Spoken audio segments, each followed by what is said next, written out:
নমস্কার বন্ধুরা, আজকের ভিডিও টপিক হলো উল্কা, ধূমকেতু এবং গ্রহাণু, ইংলিশে যাকে বলে মিটিওরয়েড, কমেট অ্যান্ড অ্যাস্টেরয়েড।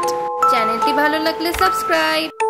আজকের ভিডিওর প্রথম প্রশ্ন, হ্যালির ধূমকেতু কত বছর পর পর দেখতে পাওয়া যায়? এ 200 বছর, বি 75 বছর, সি 150 বছর, না ডি 57 বছর?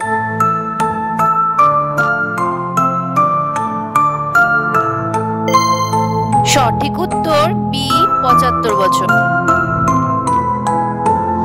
বন্ধুরা, হ্যালির ধূমকেতুই একমাত্র ধূমকেতু যা খালি চোখে দেখা যায়। পৃথিবী থেকে প্রতি 75 বছরে এই হ্যালির ধূমকেতু দেখতে পাওয়া যায়। বহু প্রাচীনকাল থেকেই সেই সময়কার মানুষজন এবং জ্যোতির্বিজ্ঞানীরা এই ধূমকেতুর পর্যবেক্ষণ করছেন, কিন্তু এটির পর্যায়ক্রমিক প্রত্যাবর্তন অর্থাৎ একই ধূমকেতুর যে 75 বছর পর পর পুনরাবির্ভাব হচ্ছে, সেটা প্রথম বিজ্ঞানী এডমান্ড হ্যালি আবিষ্কার করেন। তাই তার নাম অনুযায়ী এই ধূমকেতুর নাম হয়েছে হ্যালির ধূমকেতু।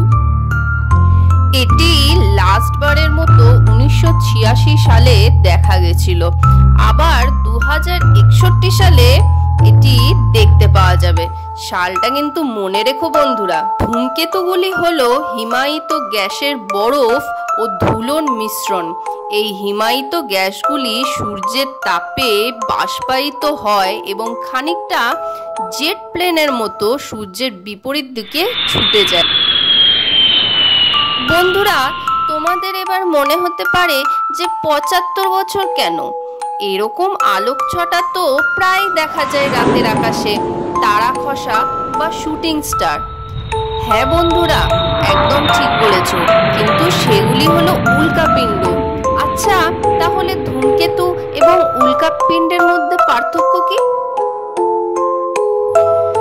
দ্বিতীয় প্রশ্ন, উল্কাপিণ্ড কি দিয়ে তৈরি হয়?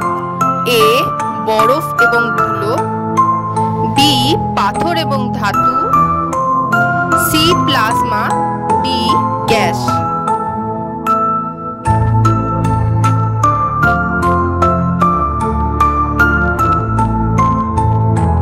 সঠিক উত্তর বি পাথর এবং ধাতু। উল্কা বা মিটিওরয়েডস হলো মহাকাশের ছোট পাথুরে বা ধাতব বস্তু, যা ধাতু এবং পাথরের সংমিশ্রণে তৈরি হয়। এগুলি সৌরজগতের বিভিন্ন অঞ্চলে পাওয়া যায়, কিন্তু সেগুলি যখন পৃথিবীর বায়ুমণ্ডলে প্রবেশ করে তখন বায়ুর ঘর্ষণে জ্বলে ওঠে এবং উজ্জ্বল আলোকছটা সৃষ্টি হয়। একেই বলে তারা খসা বা শুটিং স্টার। উল্কা বেশিরভাগ ক্ষেত্রেই হয় গ্রহাণু বা ধূমকেতুর অংশবিশেষ, তাই এরা আকারে ধূমকেতুর থেকে অনেকটাই ছোট হয় এবং এর চেয়ে ছোট বস্তুকে মহাজাগতিক ধূলিকণা বলে।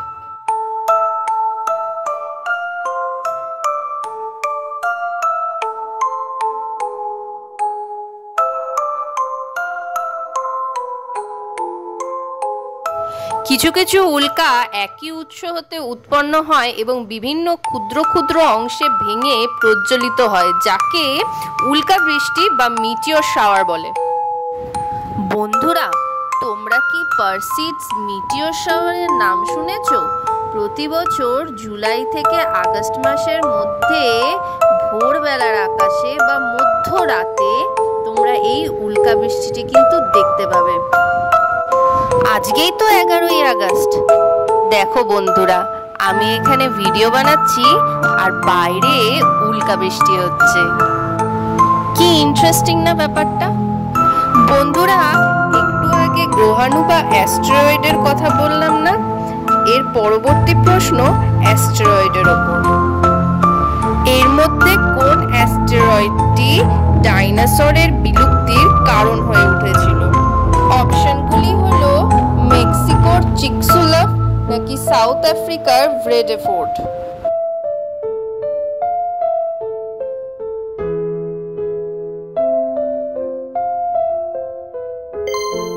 সঠিক উত্তর এ চিকসুলুভ, মেক্সিকো।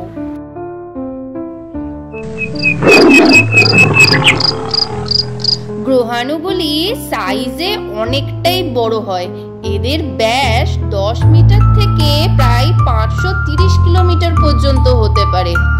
আমাদের সৌরমণ্ডলের গ্রহাণুগুলি সূর্যকে কেন্দ্র করে মঙ্গল ও বৃহস্পতির মধ্যবর্তী অঞ্চলে অবস্থিত গ্রহাণু বেল্টের মধ্যেই ঘুরতে থাকে।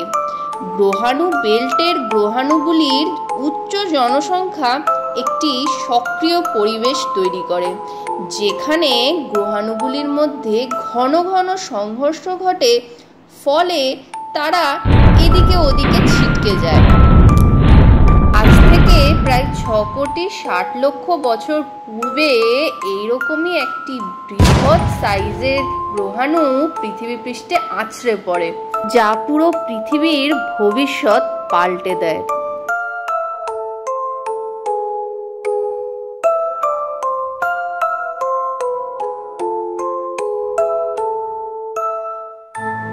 বন্ধুরা, এরই নাম ছিল চিকসুলুভ ইম্প্যাক্ট।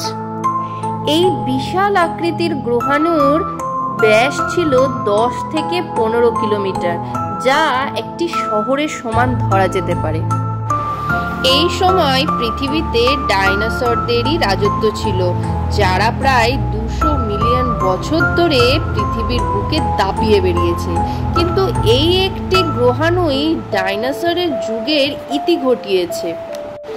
মেক্সিকো উপকূলে ইউকাটান উপদ্বীপের নিকট গ্রহাণুটি আছড়ে পড়ে এবং একটি গর্তের সৃষ্টি করে, যেটি বর্তমানে চিকসুলুভ ক্রেটার নামে পরিচিত, যা বিশ্বের দ্বিতীয় বৃহত্তম গর্ত। উচ্চবেগে আঘাত আনার সঙ্গে সঙ্গে ওই অঞ্চলের সমস্ত প্রাণী মারা যায়। চলে এক বিশাল ধ্বংসযজ্ঞ, যা একটি পারমাণবিক বোমাকেও হার মানে। পারমাণবিক বোমার থেকেও 100 গুণ বেশি শক্তিশালী এই বিস্ফোরণের তরঙ্গ এবং তাপপ্রবাহে এক বিস্তীর্ণ এলাকার পশু পাখি গাছপালা দেহ ঝলসে যায়। শুধু তাই নয়, এর থেকে উৎপন্ন ধূলিকণা সমস্ত পৃথিবীতে একটি আস্তরণের সৃষ্টি করে, ফলে সূর্যের আলো বাধাপ্রাপ্ত হয় এবং পৃথিবী পৃষ্ঠে পৌঁছাতে পারে না। হঠাৎই পৃথিবীর অধিকাংশ অঞ্চল বরফে ঢেকে যায়। একেই বলে আইস এজ। তাপমাত্রার এই বৈষম্য সহ্য করতে না পেরে পক্ষী শ্রেণীর জীব ও ছোট ছোট কিছু জীব ছাড়া বেশিরভাগ সব প্রাণী মারা যায়।